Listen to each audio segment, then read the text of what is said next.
നമസ്കാരം. തിരക്കേറിയ നഗരപ്രദേശങ്ങളിൽ മാത്രമല്ല ഗ്രാമപ്രദേശങ്ങളിലും നമ്മളെ കബളിപ്പിച്ചുള്ള പണപ്പിരിവ് സജീവമായി.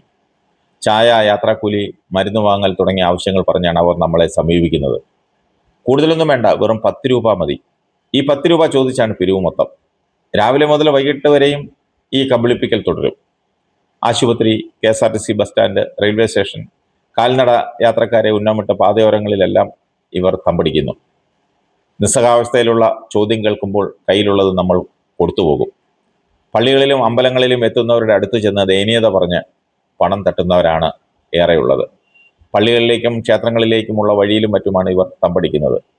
ഇതുവഴി സ്ഥിരമായി നടന്നു പോകുന്നവർക്ക് ഇതറിയാം. അതുകൊണ്ട് മറ്റ് യാത്രക്കാരെയാണ്, ഈ തൊഴാൻ വരുന്നവരെയും പള്ളിയിലേക്ക് വരുന്നവരെയൊക്കെയാണ് ഇവർ സമീപിക്കുന്നത്. രാവിലെ മുതൽ രാത്രി വരെ വിവിധ കേന്ദ്രങ്ങളിൽ തമ്പടിച്ചാണ് കബളിപ്പിക്കൽ. ഭൂരിഭാഗവും ഇതര സംസ്ഥാനക്കാരാണ്. മാന്യമായ വസ്ത്രം ധരിച്ചാണ് കബളിപ്പിക്കുന്നവരിലേറെയും എത്തുന്നത്.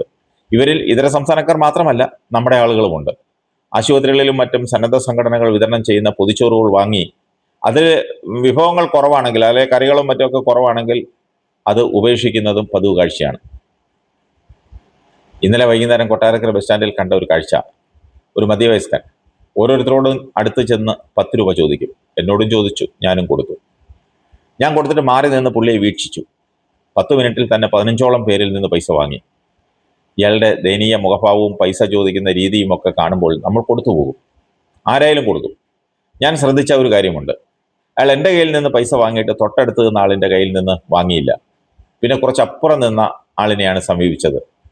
10 രൂപയാണ് ചോദിക്കുന്നതെങ്കിലും ഇയാളുടെ ദയനീയത കണ്ട് 50 രൂപയും 100 രൂപയും വരെ നൽകിയവരുണ്ടായിരുന്നു. വൃദ്ധരും വയോജനങ്ങളും വരെ ഇയാളുടെ കബളിപ്പിക്കലിൽ ഇരയാകും. ഇത്തരം ആളുകൾ മദ്യപിച്ച് നഗരമധ്യയെ വഴക്കിടുന്നതും ഏറ്റുമുട്ടുന്നതും നിത്യസംഭവമാണെന്നാണ് പല വ്യാപാരികളും പറഞ്ഞത്. പലരും ക്രിമിനൽ സ്വഭാവമുള്ളവരാണെന്ന് പോലീസ് തന്നെ വ്യക്തമാകുന്നു. ജോലി ചെയ്യാനാകാത്ത വയോധികർ നിരവധി പേർ സഹായം അഭ്യർത്ഥിക്കുന്നുണ്ട്. എന്നാൽ കബളിപ്പിക്കൽ സംഘത്തിൽ ഭൂരിഭാഗവും മധ്യവയസ്കരാണ്. ഇവർക്കൊക്കെ ഒറ്റ ലക്ഷ്യമേ ഉള്ളൂ: ജോലിയൊന്നും ചെയ്യാതെ കഴിയണം, മദ്യപിക്കണം, എവിടെങ്കിലും ചുരുണ്ടുകൂടി കിടക്കണം. ഇങ്ങനെ വരുന്നവർക്കാരും പണം നൽകരുത്. ഇപ്പോൾ ഭിക്ഷാടനം കുറഞ്ഞിട്ടുണ്ട്. ബസ് സ്റ്റാൻഡിലും വഴിവെക്കലും ഒന്നും അധികം കാണാറില്ല. അതുപോലെ ഇതും നിർത്തലാക്കണം, ഒഴിവാക്കണം. കൊടുക്കരുത് 10 പൈസ ആർക്കും.